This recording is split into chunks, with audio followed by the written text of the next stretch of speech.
Susan's piercing scream echoed through the delivery room, blending with the rhythmic beeping of heart monitors and the urgent voices of the medical team.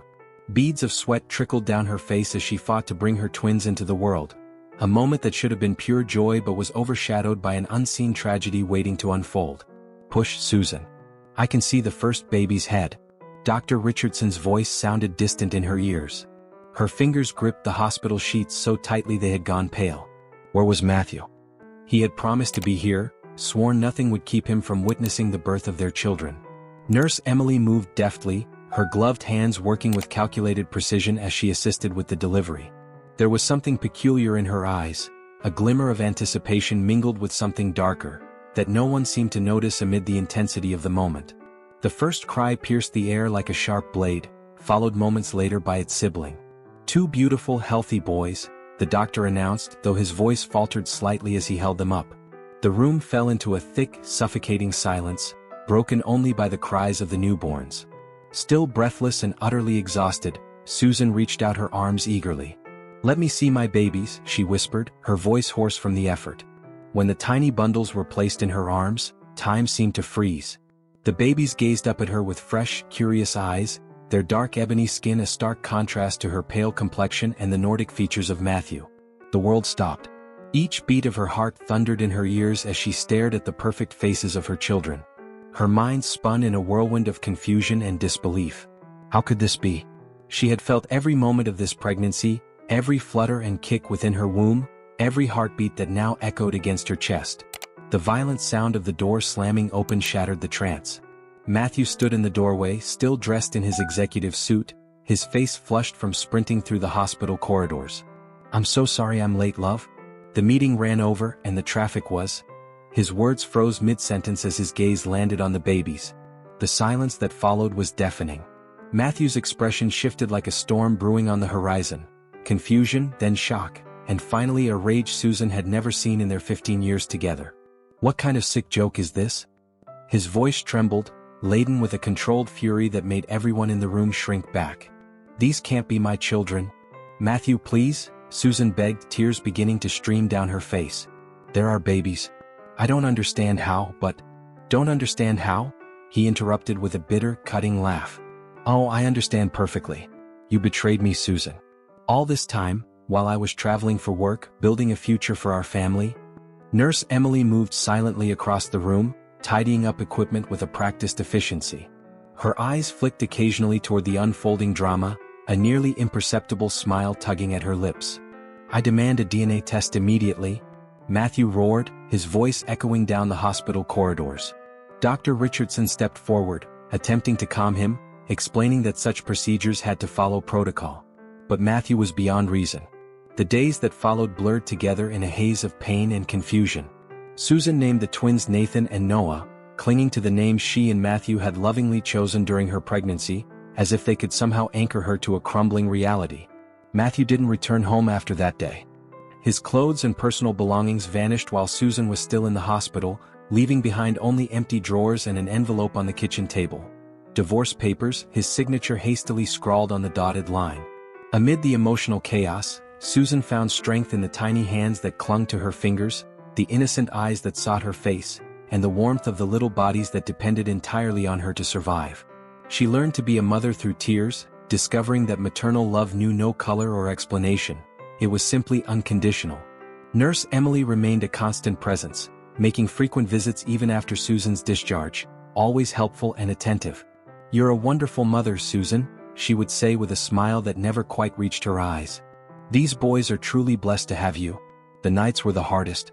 When the twins finally fell asleep, Susan stayed awake, watching their peaceful faces, searching for any resemblance to herself or Matthew. Questions consumed her like invisible flames. How was this possible? What had happened? Why were her children so different from her? Months turned into years, and Susan rebuilt her life from the ashes of what had once been her perfect marriage.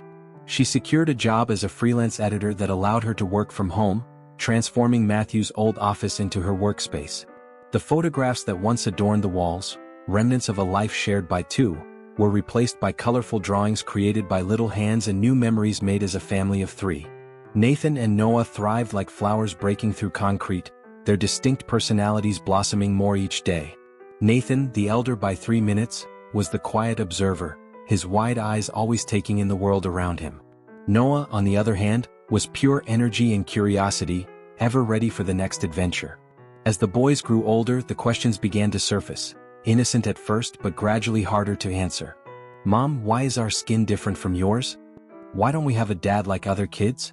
Why do the other children look at us strangely at the playground? Susan would respond with stories about how love comes in all the colors of the rainbow, how some families are different but no less special, how what truly mattered was the love they shared. But each question was like a knife twisting in a wound that had never fully healed. What Susan didn't know as she built this new life for herself and her sons, was that the threads of fate were already in motion, weaving an intricate tapestry that would soon unveil a truth more shocking than anyone could imagine. A truth that had begun in that very maternity ward 5 years earlier, in the hands of a nurse whose heart had been poisoned by envy and resentment. Emily, the nurse who had seemed so devoted, carried a secret that consumed her soul day after day. Every visit to Susan's home, every forced smile, every comforting word was another brick in the wall of guilt she was building around herself. Her crime, committed in a moment of deep bitterness, was about to come to light, bringing with it a wave of consequences no one could foresee. Susan's life and that of her sons was about to change once again. But this time, the revelations to come would not only shake her world but also that of Matthew, who bore the weight of his hasty judgment like an invisible cross. The truth, when it finally came to light, would prove to be more extraordinary and devastating than anyone could have imagined.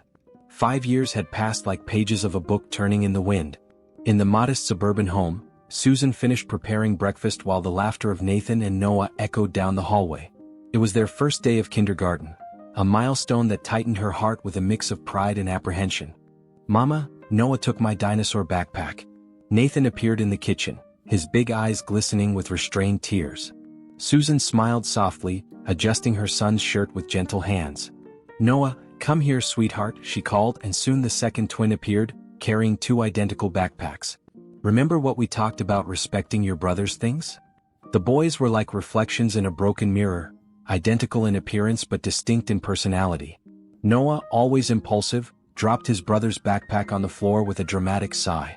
Nathan, in contrast, picked it up silently, his small fingers brushing over the dinosaur design as if checking to make sure it was unharmed. Susan watched her sons with a love that sometimes felt physically overwhelming. 5 years of single parenthood had left invisible marks on her soul, but they had also strengthened her in ways she never thought possible. Every achievement of the boys was her own triumph, every smile a ray of sunshine in her rebuilt life. The sound of the doorbell interrupted the familial moment. Susan frowned, it was too early for visitors. Peeking through the peephole, she recognized Emily, the nurse who had been present at the twins' birth and who, over the years, had maintained an almost obsessive interest in her family. "Emily? What are you doing here so early?" Susan asked, opening the door. The nurse looked different. Her usually composed face was pale, and her hands trembled slightly. "I'm sorry to drop by like this, Susan, but we need to talk." Emily hesitated, her eyes darting toward the twins, who were now peeking curiously from the kitchen. "In private?" Susan felt a chill run down her spine. "Boys, go finish getting ready for school, okay?" She waited until their small footsteps disappeared down the hallway before turning back to Emily. "What's going on?" Emily collapsed heavily onto the sofa, her hands nervously twisting the fabric of her blouse. "I can't take it anymore, Susan. The weight, the guilt, it's killing me." "What guilt? What are you talking about?" "The babies, your babies." Emily took a deep breath, tears beginning to stream down her face. "There was a switch. At the hospital. I swapped the babies."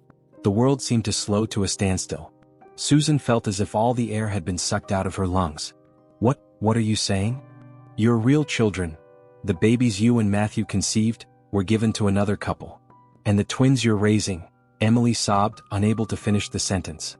Susan staggered, her legs buckling under the weight of the revelation. Memories of the past 5 years flashed through her mind like a high-speed reel. Matthew's abandonment, the lonely nights, the unanswered questions, the unconditional love she had developed for Nathan and Noah. "Why?" The word came out as a strangled whisper. "Why would you do something like this?" Emily wiped her tears with the back of her hand, her voice trembling. "I was obsessed, sick with jealousy. You had everything I'd ever dreamed of, a loving husband, a perfect pregnancy, a life that looked like something out of a commercial. I wanted to destroy that perfection." The sound of the boys' laughter echoed down the hallway, oblivious to the emotional earthquake shaking their mother's world. Susan felt her heart shatter into 1,000 pieces, each fragment cutting deeper than the last. Where are my other children? The words burned her throat like acid. With the Thompsons, Emily replied, her voice barely audible. Amanda and Robert Thompson. They were given your babies, believing they were theirs. Susan abruptly stood up, staggering to the window. Outside, the world continued to spin normally, neighbors leaving for work, children waiting for the school bus, life moving forward as if her entire universe wasn't imploding. You've ruined lives, Susan murmured, her hands pressed against the cold glass. Not just mine and Matthew's but the Thompsons too. And the boys, all of them? Mom? Nathan's voice called from the door, making both women jump. We're ready for school. Susan turned and looked at her children, because they were her children regardless of blood or DNA. Nathan and Noah stood side by side, their identical dinosaur backpacks hanging from their small shoulders, innocent smiles on their perfect faces. I'll be right there, my loves, she managed to say, her voice surprisingly steady. Turning to Emily, her gaze hardened. You're going to fix this. You're going to tell the police, the hospital, the Thompsons. But first, you're going to give me time to protect my children. All of them. Emily nodded, defeated. I'll turn myself in this afternoon. I can't live with this secret anymore. After Emily left, Susan walked the twins to the bus stop, each step a battle against the storm of emotions threatening to overwhelm her. She watched as they boarded the school bus, waving excitedly through the window, their bright smiles as perfect as always. Back in the empty house, Susan finally allowed the tears to come. She cried for her children, all of them. For the 5 years lost with the twins she never got to know, for the unconditional love she had developed for Nathan and Noah, for the innocence that would inevitably be shattered when the truth came out. Her phone buzzed, a message from Matthew. After 5 years of silence, his name on the screen was like a ghost from the past. We need to talk. It's urgent. Susan closed her eyes, taking a deep breath. The past and the present were about to collide, and in the midst of this storm, for innocent children would have their lives turned upside down. The truth, long buried, was finally coming to the surface, bringing with it more questions than answers, more pain than relief. Somewhere in the city, another family was living their life normally, unaware that their world was also about to collapse. The Thompsons, who had raised Susan and Matthew's biological twins for 5 years, would soon face their own version of this nightmare. The sound of the clock on the wall seemed deafening in the silence of the house. Susan knew that with each tick and tock, she was getting closer to the moment when she would have to make impossible decisions. How could she protect her children, all of them, from the storm that was approaching? How could she rebuild a family from the rubble of two? The aroma of coffee lingered in the air of the small cafe on the corner of Maple Street, where Susan waited anxiously, her fingers nervously tapping on the untouched cup in front of her. Coffee had been her refuge for the past 5 years, a place where she could escape for a few moments from the reality of being a single mother, where she could lower her guard and simply exist. But today that same cozy space felt suffocating. Through the fogged-up window, dampened by the light rain falling outside, she saw when Matthew arrived. Her ex-husband looked as though he had aged a decade in 5 years, gray at his temples, shoulders hunched by the invisible weight of guilt, deep bags under his eyes that spoke of sleepless nights. He hesitated at the door, shaking out his umbrella, and for a moment, Susan saw the man she had fallen in love with so long ago, vulnerable, genuine, human. Susan, he greeted softly, sitting down across from her. His voice carried the weight of 1,000 unspoken words, of hundreds of "I'm sorry" stifled by pride and time. The silence between them was thick as fog on a winter morning, laden with painful memories and mutual regrets. Through the cafe windows, the world continued its frantic pace. People rushing to escape the rain, cars honking in traffic, life following its relentless course, oblivious to the drama unfolding within those four walls. I had a visit yesterday, Matthew began, his hands trembling slightly around his coffee cup. A nurse named Emily. She told me something that changed everything we thought we knew. Susan closed her eyes for a moment, feeling the weight of the last 24 hours pressing down on her shoulders like a leaden cloak. I know, she replied softly. She visited me too. The words hung between them like autumn leaves in the air, delicate, heavy with meaning, carrying the promise of change. The sound of the coffee seemed distant now, as if they were enveloped in a bubble of frozen time, where only this conversation, this moment, mattered. How are they? Matthew asked finally, his voice thick with emotion. Nathan and Noah. The boys you raised. Susan fumbled in her bag, pulling out her phone with trembling fingers. She swiped to a recent photo of the twins at the park, an image that perfectly captured the essence of her children. Nathan sitting quietly under a tree with a book, Noah hanging upside down on the jungle gym, both with radiant smiles that lit up their faces. "They're extraordinary," Susan whispered, handing the phone to Matthew. "Nathan is our little philosopher. He observes everything, absorbs the world like a sponge. Sometimes he surprises me with questions that would make an adult stop and think. Noah is different. He's like a ray of sunshine, always moving, always laughing, always ready for the next adventure. They're so different and yet so connected." Matthew's hands visibly shook as he held the phone, his eyes fixed on the smiling faces of the boys he had rejected. Silent tears began to trickle down his face, falling onto the phone screen like raindrops on a still lake. "I abandoned them." His voice was nothing more than a tortured whisper. "I abandoned all of you without even trying to understand. I let my pride, my prejudices, my ignorance destroy our family."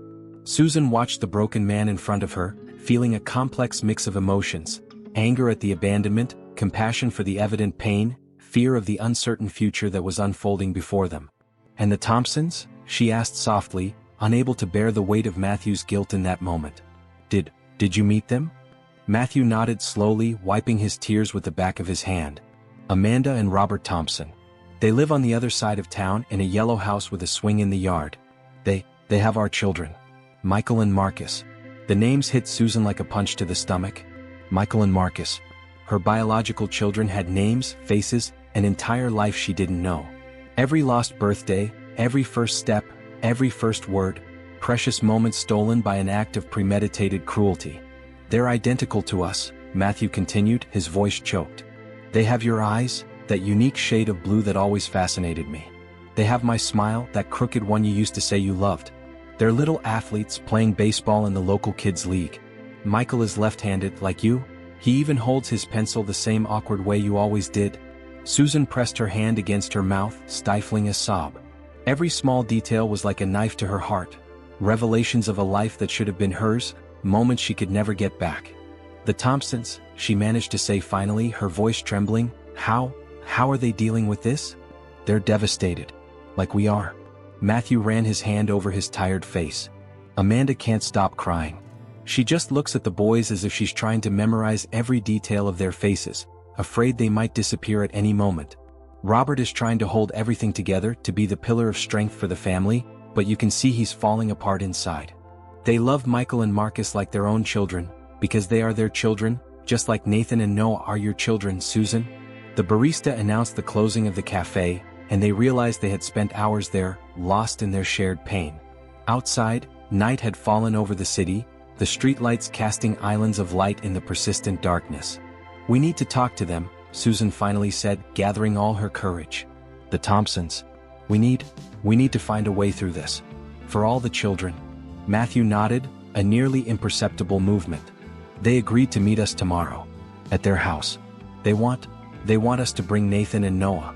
Susan's heart raced, a frantic drumbeat in her chest. "It's too soon," she protested, the fear clear in her voice.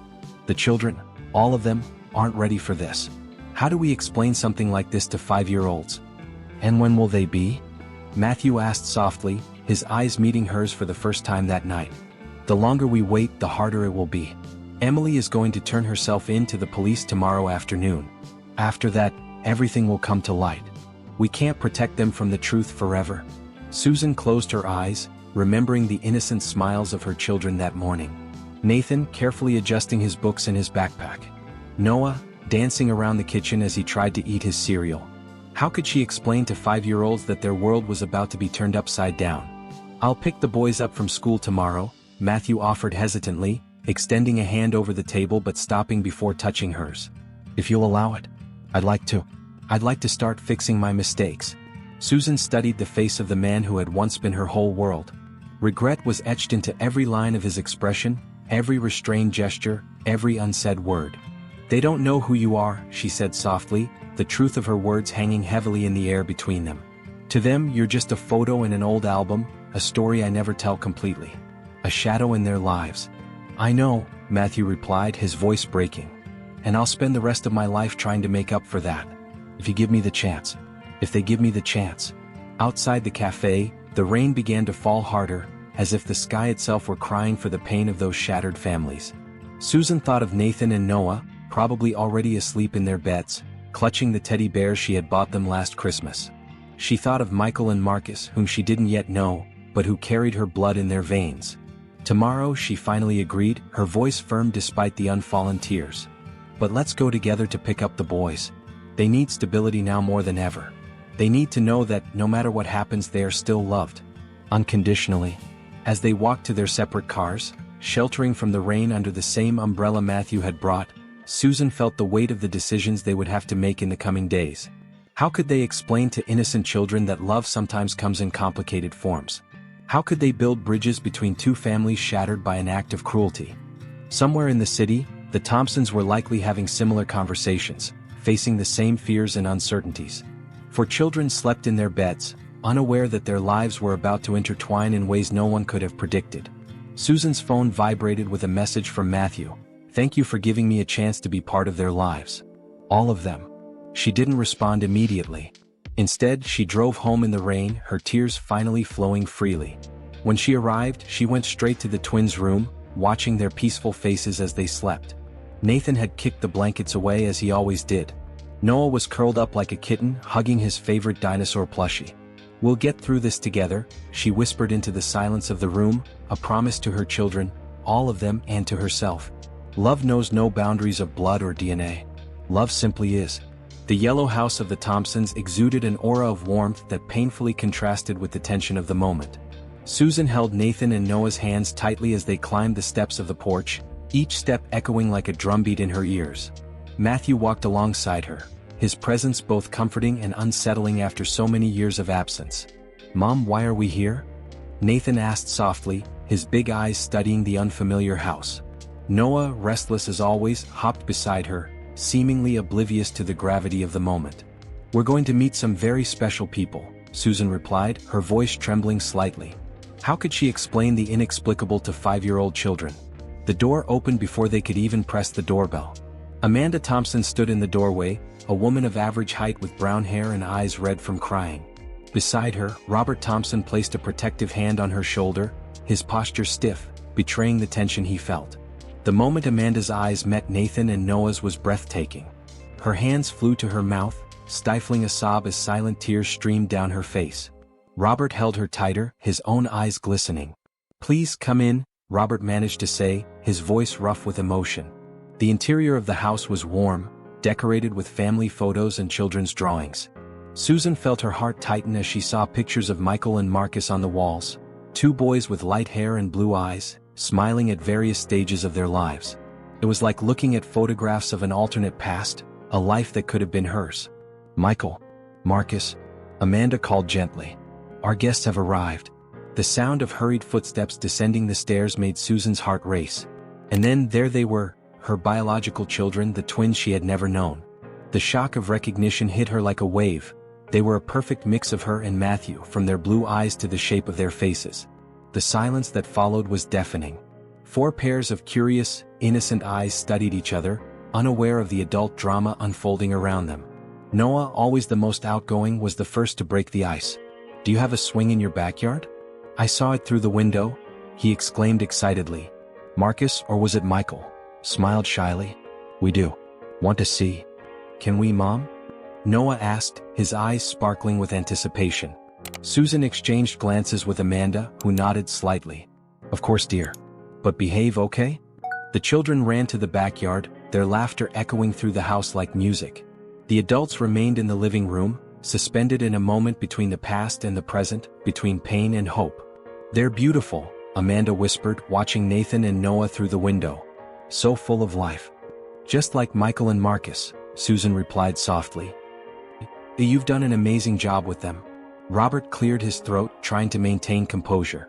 How do we do this? How do we explain this to them?" "Maybe," Matthew spoke for the first time since they entered, "we don't need to explain everything all at once. Maybe we can start by just being friends. Let them get to know each other naturally." From the backyard, the sounds of laughter and cheerful shouts filled the air. The 4 boys were already playing as if they had known each other for years, sharing the swing and running across the lawn. It's amazing, Amanda commented, wiping away tears. How they connected instantly. It's like they knew somehow. Susan watched the children play, her heart overflowing with contradictory emotions. Nathan and Noah, her children by choice, were running and laughing with Michael and Marcus, her children by blood. It was both surreal and natural, painful and beautiful, all at once. I have something to show you, Amanda said softly, standing up. She disappeared for a moment and returned carrying 2 photo albums. These are all the photos we've taken of them. Since the first day. Susan sat beside Amanda on the couch, her hands trembling as she opened the first album. There, documented in images, was the life she had lost. First steps, first smiles, birthdays, Christmases. Matthew moved closer, sitting on the other side, his eyes fixed on the images of a life he should have shared. This was Michael's first tooth, Amanda explained, her voice choked with emotion. And here Marcus was learning to walk. He was always the more determined of the two. As they flipped through the albums, Robert brought coffee and cookies. The children came in and out, grabbing water or asking permission to explore different parts of the backyard. It felt like the universe had created a time bubble where past and present blurred, where pain and joy danced a complex waltz. Do you have photos of Nathan and Noah? Robert asked gently. Susan nodded, pulling out her phone. I have thousands, they're not as organized as yours, but the next few hours were spent sharing stories, tears, and occasional laughter. Each photo, each memory was a piece of a larger puzzle. A portrait of lives that had been separated but were now, inevitably, beginning to reconnect. Claro. Aquí está tragiceo com os paragrafos explicados. Mom? Noah shouted, running inside. Michael knows how to make a star. He said he can teach me. Marcus plays the piano, Amanda commented softly. Just like you, Susan. It's funny how some things just run in the blood. Nathan loves to read, Susan replied. Just like Robert, from what you've told me. The sound of the doorbell interrupted the moment. It was Emily, pale and trembling, still dressed in her nurse uniform. I'm sorry, she said, her voice barely above a whisper. I'm on my way to the station. But I needed to see all of you together just once. I needed to see that something good could come from what I've done. The silence that followed was deafening. The children, sensing the shift in the atmosphere, stopped their play and approached their respective parents, or the people they knew as their parents. You've destroyed lives, Robert finally said, his voice controlled but laden with emotion.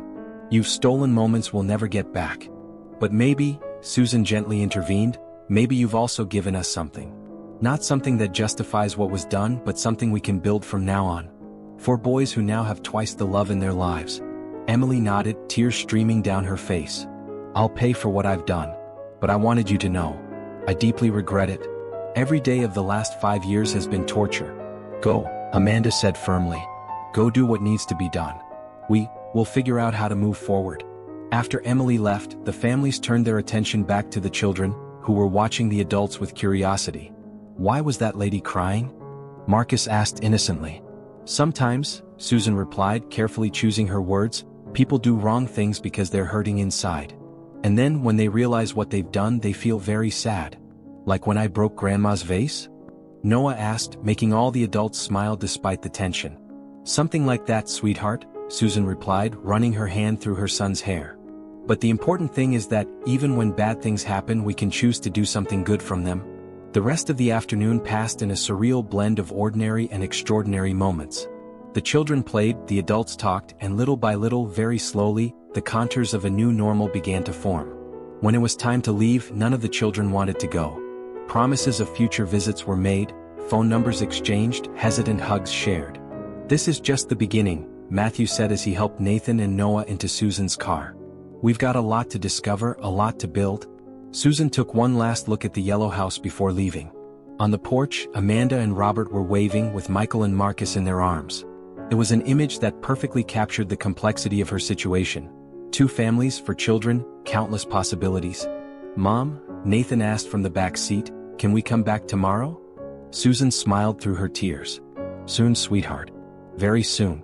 The sun was setting on the horizon as they drove home, painting the sky in shades of pink and gold. It was the end of a day that had changed their lives forever, but also the beginning of something new. Something none of them could have predicted, but perhaps was exactly what they all needed. Autumn painted the trees in shades of red and gold as the weeks turned into months. In Susan's house, The walls that once echoed only with Nathan and Noah's laughter now vibrated with the voices of 4 boys. What had started as hesitant visits had turned into a routine of alternating weekends, where the boundaries between the families began to slowly dissolve. That Saturday morning, Susan watched from the kitchen window as Matthew taught the 4 boys how to fly kites in the yard. Her heart tightened with each laugh, each shout of joy, reminding her of the 5 lost years. But there was also a new feeling growing in her chest, something like hope. "He's really trying," Amanda commented softly, appearing at her side with 2 steaming cups of coffee. In the past few months, she and Susan had developed an unlikely friendship, united by a bond that few could understand. "Sometimes," Susan replied, accepting the cup offered, "I look at him with the boys and barely recognize the man who left us 5 years ago. It's as if that pain had broken something inside him and now he's finally healing." Outside, Michael had managed to get his kite higher than the others, causing his brothers to shout in admiration. It still felt strange for Susan to think of them like this, all as brothers regardless of blood or upbringing. "Nathan asked last night why he has 2 moms and 2 dads, Amanda shared, her voice trembling slightly. "How did you answer when they started asking those questions?" Susan took a deep breath, recalling the countless late-night talks with her children, the silent tears shed after they fell asleep. "I started by talking about different types of families. About how love sometimes creates paths that no one expected." A shout of excitement interrupted the conversation. Noah had managed to make his kite spin in the air, under Matthew's patient guidance. Susan noticed how her most impetuous son now looked at Matthew with a mix of admiration and caution, as if his heart wanted to trust but still feared abandonment. "Robert has been having nightmares," Amanda confessed in a quiet voice. "He wakes up crying, saying he's afraid of losing the boys. That he's afraid they'll choose, you know? That they'll choose us over you," Susan finished softly. "I have the same fears, Amanda. Every night." On the other side of the yard, Marcus had sat down alone under the old apple tree, his face thoughtful as he watched the others play. Susan recognized the same expression in him that she saw in Nathan when something was deeply troubling him. "May I?" she asked Amanda, who nodded understandingly. Susan crossed the yard and sat beside Marcus on the still dewy grass. For a moment they sat in silence, simply watching the kites dance in the autumn sky. "It's strange," Marcus finally said, his small voice carrying a weight far too heavy for his 5 years. "Sometimes I look at you and think I should feel something different. Something stronger." Susan felt her heart break just a little more. "Love isn't something that comes just because it's supposed to, dear. Love is something that grows, like a seed we plant and take care of every day. Like the sunflower seeds I planted with Mum." "I mean with Amanda?" he asked, blushing when he realized his slip. "Exactly," Susan smiled, resisting the urge to hug him. "And you know what? It's okay to call Amanda Mom. She's your mom, Marcus. Just like I'm Nathan and Noah's mom. There's plenty of room for lots of love in the heart." On the other side of the yard, Robert had returned from work and was talking quietly with Matthew. It was fascinating to watch how the 2 men who had initially been so wary of each other, had developed a sort of camaraderie born from their mutual understanding of their unique situation. "Dad!" Michael shouted, running toward Robert with his kite. "Look what Uncle Matthew taught me." The term uncle had come up naturally among the children, a solution they had found on their own to define these new adults in their lives. Susan still remembered the first time Noah called her Aunt Susan, the sharp pain in her chest, followed by the understanding that it was also a form of love. The afternoon stretched lazily, and slowly the families began to prepare for their departure. It was always the hardest moment, watching the boys say goodbye, promising to meet again, exchanging hugs that lasted a little longer than usual. "Next week, you're coming to our house," Amanda reminded, helping Marcus put away his kite. "We'll make that chocolate cake you love so much." Nathan, who had quietly approached Susan, tugged at her sleeve. "Mom, can I take my new book to show Michael? He likes dinosaurs too."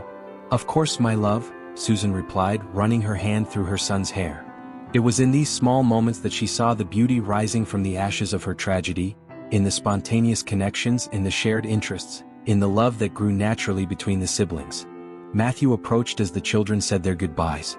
"Susan, I was thinking, maybe we could do something special for Christmas this year. Bring both families together." Christmas. Susan had avoided thinking about it, but now reality was pressing in. It would be the first Christmas with everyone together, the first since the truth had come to light. I think that would be nice," she replied, surprising herself with the sincerity in her voice. As the 2 families parted ways, the Thompsons taking Michael and Marcus, Susan with Nathan and Noah, and Matthew heading to his own apartment, there was a feeling in the air different from the melancholy of the first goodbyes. It was something lighter, more hopeful. Later that night, after tucking the boys into bed, Susan found a drawing Noah had made. In it, 8 stick figures smiled under a bright sun, 4 small and 4 large. At the top, in colorful childlike letters, it read, "My big family." Sitting on her bed, looking at that simple but profoundly meaningful drawing, Susan allowed the tears to come. Not tears of sadness or regret, but of gratitude. Gratitude for the resilience of the human heart, for the ability of children to love without reservation, for the possibility of building something beautiful from something broken. The phone buzzed with a message from Amanda. "Marcus asked if we can make pancakes tomorrow. He said yours are the best after mine." Followed by another message. "Does this mean we're doing something right?" Susan smiled through her tears, replying, "We're trying. And maybe that's the most important thing." From the room next door, she could hear Nathan and Noah whispering, probably planning their next adventures with their brothers. Their voices were full of expectation, joy, and possibilities. Voices that spoke of a future no one could have predicted, but that now, in some mysterious way, seemed exactly as it should be. Emily's trial took place on a cold December morning, when snowflakes danced gently outside the courthouse. Susan sat next to Amanda in the front row, their hands intertwined in a gesture of mutual support that would have seemed impossible months ago. Matthew and Robert sat beside them, a silent but comforting presence. Emily seemed smaller in her simple gray suit, her shoulders hunched under the weight of her actions. When she stood to make her final statement, her voice trembled with the weight of the truth that she could finally reveal in full. "What I did has no justification," she began, looking directly at the family she had destroyed and paradoxically united. "I was consumed by a sick jealousy, by an emptiness I thought I could fill by causing pain to others. But every day of the last 5 years has been torture, seeing the suffering I caused, watching from afar the lives I shattered." Susan closed her eyes, recalling the countless visits from Emily over the years, the false words of comfort, the smile that she now realized had been tainted by guilt. Beside her, Amanda sobbed softly. "What I discovered," Emily continued, "was that the harm we do to others ends up consuming us from the inside. Every smile from the children I saw, every moment of joy I witnessed, was like a knife to my heart, reminding me of what I had stolen from these families." Outside the courthouse, the children were under the care of Michael and Marcus's grandmother, unaware of the drama unfolding. Susan thought about how they had adapted to the new reality with a resilience that only children possess. After the sentence was handed down, 12 years in prison, Susan found herself in a silent corridor with Amanda, Matthew, and Robert. The weight of the moment hung over them like a dense cloud. "It's over," Amanda whispered, but they all knew it wasn't true. Nothing was over, it was just beginning in a new way. "Let's go get the kids," Robert suggested gently. "They must be anxious." On the way home, Susan drove in silence, glancing in the rearview mirror at how Nathan slept, resting his head on Noah's shoulder. Matthew followed in his own car, carrying Michael and Marcus, while the Thompsons had decided to stop by their house first to grab a change of clothes. The children had insisted on sleeping all together that night. At home, as Susan prepared hot chocolate for everyone, she found Noah standing in the kitchen doorway, his wide eyes filled with a wisdom beyond his years. "Mom," he said softly, "the bad lady who was arrested today, was she the one who made us have 2 families?" Susan felt her heart stop for a moment. The children had been protected from the more painful details, but they were too perceptive not to notice that something significant was happening. "Come here, my love," she called, sitting at the kitchen table and pulling Noah onto her lap. "Sometimes people do wrong things that hurt others. But sometimes, from those bad things, beautiful things can be born. Like our big family. Like the flowers that grow after the rain?" Noah asked, referring to the stories she used to tell. "Exactly like that," Susan smiled through the tears that were starting to form. The sound of laughter from the living room interrupted the moment. Michael had arrived with Matthew, bringing their new board game. Soon Marcus would be there too with the Thompsons, and the house would be filled with the joyful chaos that now characterized their family gatherings. Later that night, after the children finally fell asleep, spread out on mattresses on the living room floor in an improvised nest of blankets and pillows, the adults gathered on the back porch.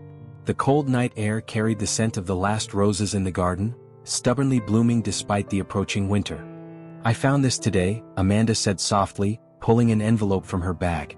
"I was organizing some of the boys' old things and, well, I think you should see it." Inside the envelope was a drawing Marcus had made when he was just 3 years old. It was a typical family portrait drawn by a young child, stick figures with a smiling son in the corner. But what stood out was how he had drawn himself and Michael, in a different color from the rest of the family. "He knew," Amanda whispered, her voice thick with emotion. Somehow, on some level, he always knew he was different. "Nathan did the same thing," Susan revealed, remembering the drawings kept in a box under her bed. "He always drew himself and Noah in a different color than mine." Matthew, who had remained silent until then, cleared his throat. Maybe they're wiser than we are. While we spent years torturing ourselves with questions about blood and DNA, they just accepted it. Loved."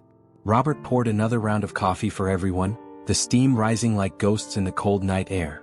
"You know what Michael asked me yesterday?" He said, "Dad, why do people get surprised when I say I have 2 dads and 2 moms? Isn't it better to have more people to love us?" The soft laughter that followed was interrupted by a sound from the living room, one of the children having a nightmare.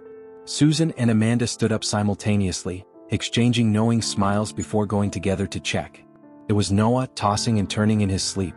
Before either of the mothers could reach him, Michael, who was sleeping beside him, had already woken up and placed a protective arm over his brother, murmuring comforting words in his half-sleep. Back on the porch, Susan felt a peace she hadn't experienced in a long time. Emily's trial had closed a painful chapter in their lives, but the book was still being written, page by page, moment by moment.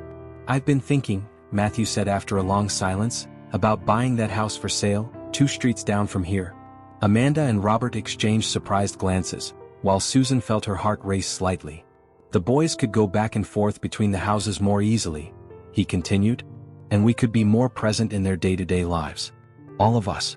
The proposal hung in the air like the snowflakes that were still gently falling, each one considering the implications, the possibilities, the new paths that were opening up. "I think it would be good for them," Robert was the first to speak. "For all of us, really." Susan looked out at the dark backyard, where the swings Matthew had installed for the children swayed gently in the nighttime breeze.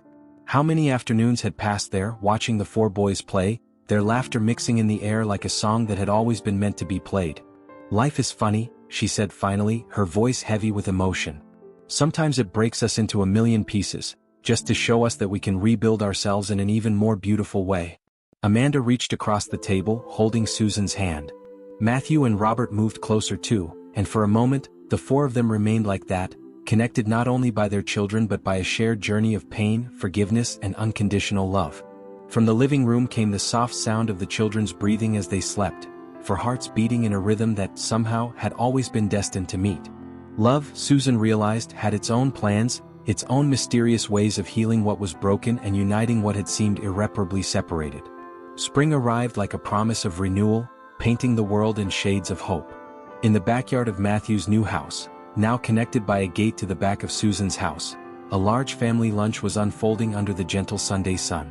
The scent of barbecue mixed with the laughter of the children and the hum of the adults' conversations, creating a symphony of domestic happiness that, a year ago, none of them would have imagined possible. Nathan and Michael were bent over a dinosaur book, their blonde heads so close that it was impossible to tell where one ended and the other began. Noah and Marcus were running across the lawn, chasing the bubbles Amanda blew from the deck.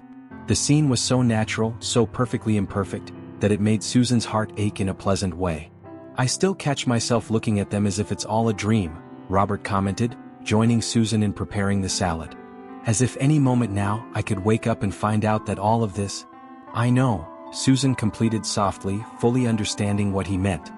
"Sometimes I wake up in the middle of the night just to check if it's real. If they're really here, if we're really the strange and wonderful family we've become." Across the yard, Matthew adjusted the new treehouse they had built together. All 4 adults, spending weekends creating something special for their kids. The structure wasn't perfect. There were some crooked boards and exposed nails, but it was solid and welcoming, just like the love they had learned to build together. "Mom?" Marcus' voice cut through the air, making both Susan and Amanda turn their heads instinctively. It was something that happened often now. The kids sometimes called any of the moms and both always responded, "Look what I found." He held up an empty nest that had fallen from the tree, his eyes shining with discovery. Noah immediately ran over to see, followed by Nathan and Michael, and soon the 4 were engrossed in an animated discussion about what kind of bird might have lived there. "It's like our heart," Noah declared with the innocent wisdom of children. There's room for everyone. Susan felt tears welling in her eyes, noticing she wasn't the only one. Amanda quickly wiped her face with her sleeve, while Matthew and Robert exchanged emotional glances. You know, Matthew began, gathering everyone around the large picnic table they had built especially for their Sunday lunches, I received a letter from Emily yesterday. The name still caused a slight tremor in everyone, but no longer the emotional earthquake it once did. Time hadn't erased what she had done, but it had softened the sharp edges of the pain. She's in therapy in prison, he continued, pouring lemonade for everyone. And she wrote something that made me think. She said she wanted to hurt us because she couldn't stand seeing the love we had. But in the end, even with all the suffering she caused, she couldn't destroy our ability to love. She only multiplied it. That's true, Susan reflected, watching the children now building a house for the abandoned nest, using twigs and leaves. Sometimes I think the universe has a strange sense of humor. Or maybe it's just wiser than us. Remember the first Christmas together? Amanda asked, a soft smile playing on her lips. When we tried to keep all those different traditions at the same time? Everyone laughed, remembering the delightful chaos.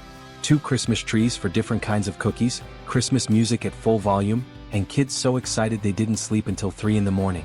And now we have our own traditions, Robert added. Our own ways of being family. The sound of something breaking interrupted the conversation. One of the windows in the treehouse had come loose. Before any of the adults could react, the children were already organizing a solution. Michael holding the ladder, Marcus passing the tools, Nathan and Noah working together to put the window back in place. Look at this, Susan whispered, amazed. They don't even need us anymore to solve things. Yes, they do, Matthew responded softly.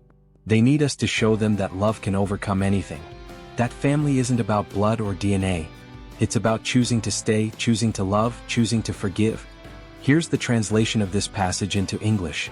As the afternoon went on, more memories were shared, more laughter echoed through the backyard.